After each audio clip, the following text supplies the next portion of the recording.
Hello everyone, happy April Fool's Day. We have our very own fool here. Yes, Mystic is back with a vengeance.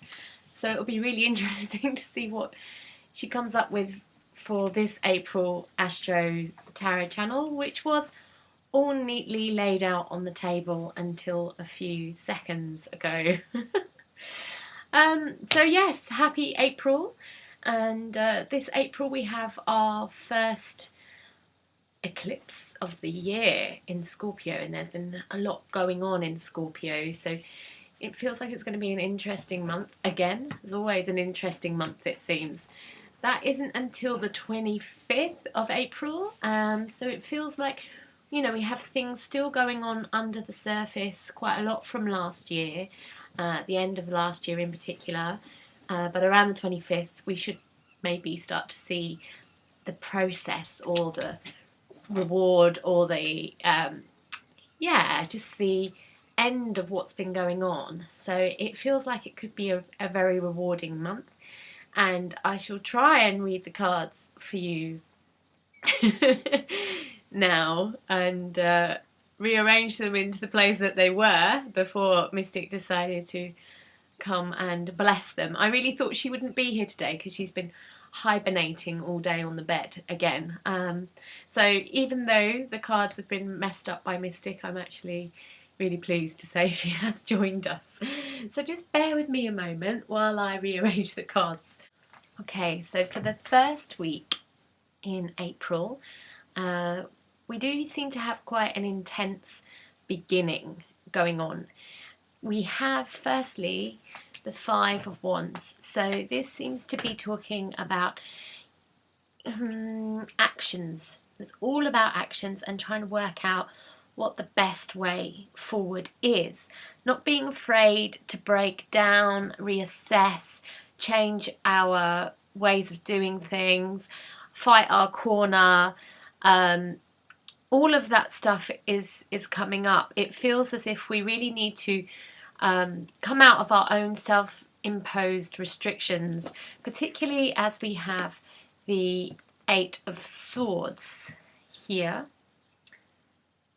as well. It seems to be saying, you know, everything that's been going on in our head, especially as this is Jupiter and Gemini. Let me hold it up and see if you can see a little bit clearer those glyphs in the corner. We have Jupiter and Gemini up there, which is really interesting. This card's been coming out a lot whilst Jupiter has actually been in Gemini, and it still is. So it seems to be saying, you know, all of those thoughts we have in our head, Jupiter in Gemini is very mentally overloaded. It seems to be building up. We've seen this for quite a few months now, this pressure building up in our heads, our truth, our communication. It feels like we've been repressing a lot, and it feels as if, you know, this is just building up, and it may well get to a point where we just actually need to pop. It's actually showing that popping here. You can see that with the Page of Wands, which is actually intensity in the Osho card. You can see it like an arrow shooting right for that bubble that's just going to burst, and that woman then might be in this place of chaos that we've seen here, and there might be a few arguments or heated debates, I guess is the politically correct way of saying it, but it feels like all decorum might go out the window in the first week of April. So be aware for an intense Fool's Day or an intense start to the month. I do believe that all of these things do come the way that they are meant to come, and that they serve a higher and greater purpose. And it feels as if we're being asked to actually, it feels like we're all being apples and we're all having to kind of pop off the tree now. We've got to that ripe time, and it's time to just trust and know who you are, accept who you are, and just go, hey, you know what, bang, this is me. So in all my glory. So it feels as if, you know, it may well be, as I said, a bit of an intense start to April, but at least there's a sense of things moving. And this sense of things moving it's been trying to happen for quite some time now, you know, since last year even, and it feels as if, you know, the intensity is just building up to a place which may mean that things aren't that controllable, but that actually, you know, sometimes we just have to let go of control, because actually we can get in the way a lot, and we just have to trust that the universe does actually know what it's up to. So in a sense, the best way forward in April the 1st is self-acceptance, taking yourself lightly and others, although there does seem to be a bit of a theme of judgment also running through, because when we go into the second week of April, we actually have the King of Coins here, which is much more practical. It's like saying, right, okay, we've got all the information now, everything's out to be seen truthfully for what it really is, which is great, because we can work on that, we can go forward with that, and we can do that correctly, you know. So again, this is the higher good coming out just in the week after, you know. It's like there's the real picture, and it's only when we can see the real picture that things can actually be built on firmly. It's like having a foundation set straight to go forward, you know. So there's no hiding in the first week, but that's great, because, you know, we get a real clarity of where we are and where we're going. In the second week, we also have the Palace of Wands here. So this is showing that this is great for deals. This may be around moving home, getting new locations secured, business deals, creative works. All of those things look really well starred, because everything's just been cleared in the first week. So it's like a sense that we can really go forward here. There is the Nine of Wands here, which does say, you know, that it's a bit busy, the old energies going on this month. And the Nine of Wands in Osho, as we have in this card here, is called exhaustion. So do watch for that, because it feels as if there's been a lot of battling for what you need, and a lot of action. And although that's great, but with the spring equinox and Mercury finally going direct, you know, we have been craving this sense of being able to go forward and getting action for quite a few months now. But it just feels like, you know, sometimes we go one way and then things go the other way. So we have, it's like a pendulum swinging from one way to the next, and it takes a bit of time for things to balance out, or for us to get our equilibrium sorted. So yeah, I might need to sort the cards out again. Anyway, so basically that's just saying that you might just get a little bit exhausted. April feels very busy, feels very full on, and it feels very good, like we're making headway and we're going forward with things. But you know, there's a sense here of needing to look after yourself as well. Please do remember to do that, because you know, we're not Duracell batteries, and we're not really rechargeable. Well, I guess we're far more than that actually, but what I'm trying to say is, you know, we do need to keep our balance, particularly when the energies look so strong and so full on this month. Do all you can to actually just balance yourself as and when you can. It's very, very important. So in the third week, is it the third week? Yep, the third week of April, we have a lot of movement in Taurus. So we have Mars entering Taurus, Sun entering Taurus, Venus entering Taurus. I think, I could be wrong, definitely Venus entering Taurus, and I'm pretty sure the Sun, and Mars is always not far behind that. So we have a lot of entrance going on in Taurus. Now, Venus rules Taurus, so actually you know, that's beautiful. It really brings up those Venusian qualities, and we seriously need those actually after the first 2 weeks, because Venus is all very much about harmony and you know, yeah, relationships and enjoyment and the good things in life, and making things feel comfortable. So it feels as if you know, it's a welcome change halfway through the month, and we feel this strong energy of sensuality and a sense of things growing, things being nurtured, and nicely so.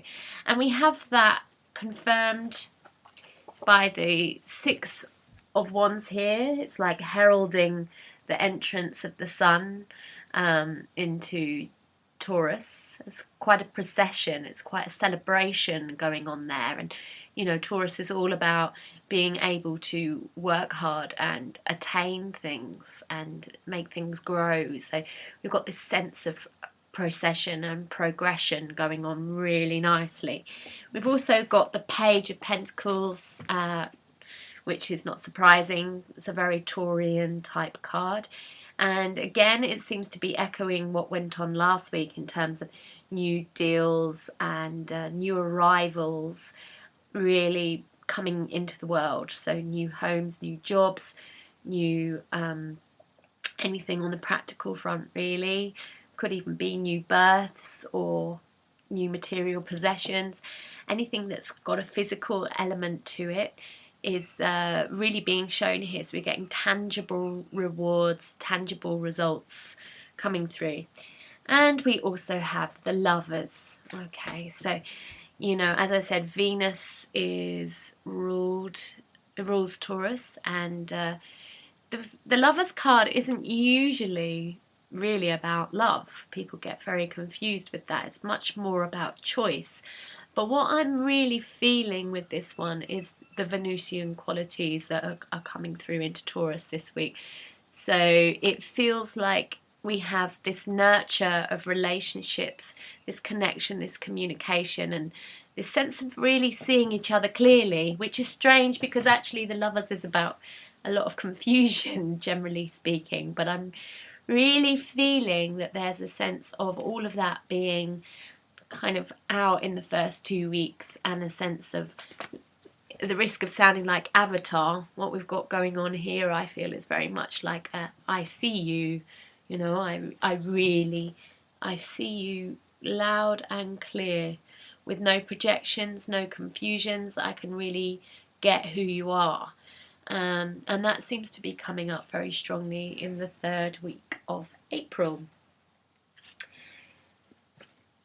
In the 4th week of April, we have our first eclipse of the year, and I touched on this at the beginning.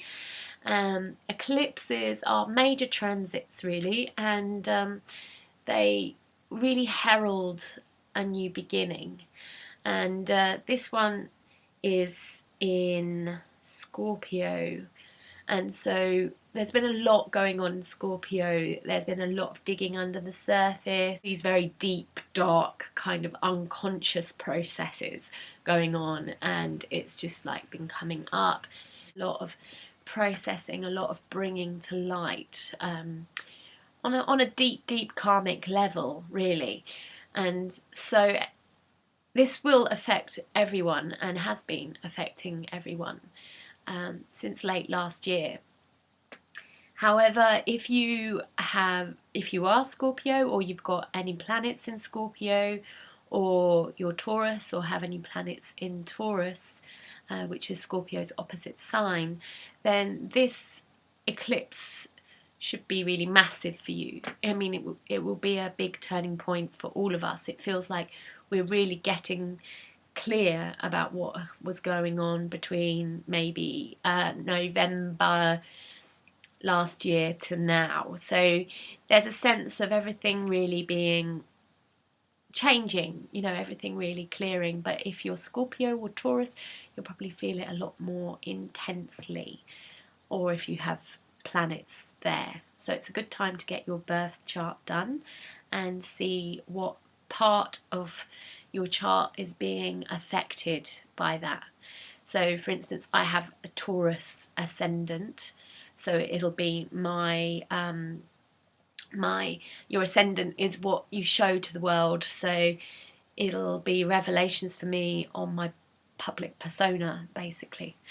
So yeah, it's always good to have your birth chart done and get more understanding of these things personally, because you know, we're not just our sun sign, we're a lot more than that. We're made up of all the stars in the universe, and it's a very illuminating process of self-discovery.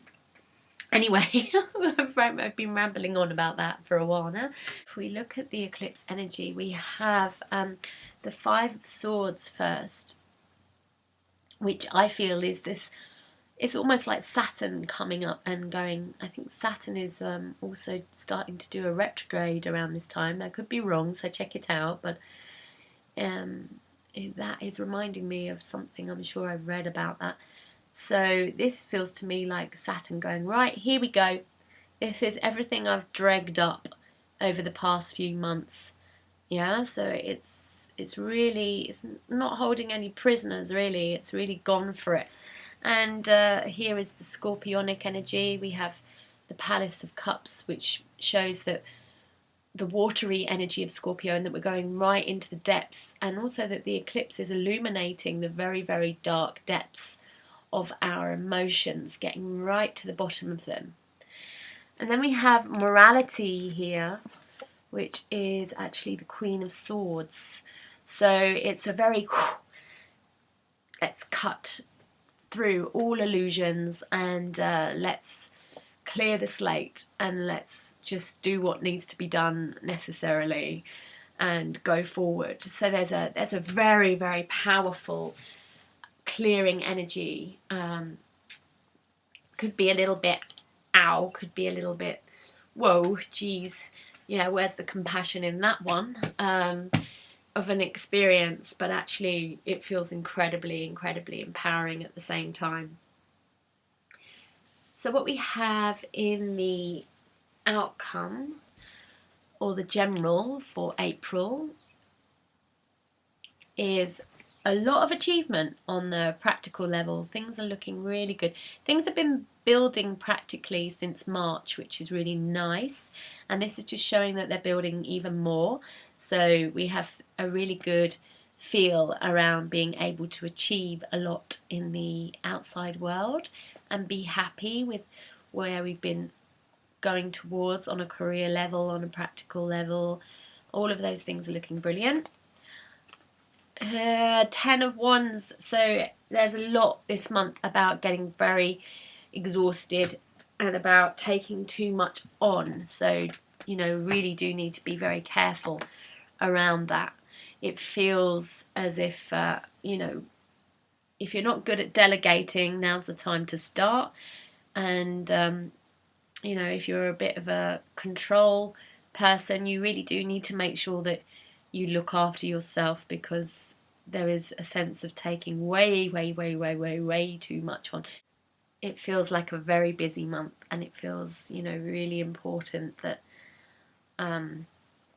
you do look after yourself. It is successful. It's a very, very good month for really going forward with a lot of clarity and a lot of action. And we've been waiting so long, so long for a month like this, that we may just be like, right, must get on with it.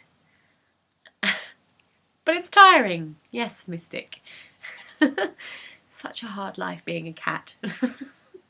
So yes, it's basically showing that you need to rest well. You need to take notes out of Mystic's book and just relax a lot, curl up, sleep a lot, and have and give a lot of love. And that's the most wisest message, I think, from this, and of course that comes from Mystic. So what we have finally is transformation. So this is the Scorpionic energy again, because this is death, and death is ruled by Scorpio, ruled by Pluto. So what we have here shows that, yeah, that energy of the eclipse is really changing things. And, you know, don't be afraid to move on. There is a heck of a lot of change and moving on here, but in a grounded way, which we haven't seen for quite a few months. This is real, tangible progress. It did start in March, but it really looks as if, you know, we're really getting to the places now where it's saying, hey, it's here. Great month in terms of action and getting things done, but do look after yourselves, because it does feel a little bit taxing, and I think you'll come through this month feeling so much wiser, so much more empowered, so much more like, phew, that was a bit hairy there at times, but actually, wow, this is amazing what has come through from it. But, you know, at the same time, do remember to be your best friend. Make sure you're not your own worst enemy. It's really important that you do remain on your side, and that means, you know, truthfully, what is it you need this month in order to go forward. That means being truthful with yourself in terms of what you need from your friendships, what you need for your physical health, what you need in every area. There is no getting away from the very tangible, practical feel of this month. If you are in a place where you're still repressing stuff, I don't think it's really going to last that long anyway. Looking at the first week of April, but yeah, just accept yourself. You may need to kind of, things may not go according to plan, especially in the first 2 weeks, and just allow that to be okay, because by the end of the month a lot's been done and a lot's been achieved. And on that note, I think me and Mystic will say goodbye, won't we, Mystic? And we'll see you in May. So have a great Fool's Day. You're probably watching this after Fool's Day anyway. And we'll see you in Beltane. My name is Tiffany Crosara, and I do courses and readings, and I have a book as well called The Transformational Truth of Tarot, and you can catch all of that on my website, so the link is down below. This is my cat Mystic, and we're here every month with the AstroTarotChannel. So if you'd like a reading, or you want to learn more about the tarot or other psychic arts, or you would like to read my book, Transformational Truth of Tarot, you can get a signed copy. That's the only way I can beat Amazon, really, if you get it from my site. Alright, well, my friend tried to teach me a subtle wink once, and just as I winked, then I realised I still hadn't got it. Anyway, on that note, have a great April. Really going now. Take care. Bye bye.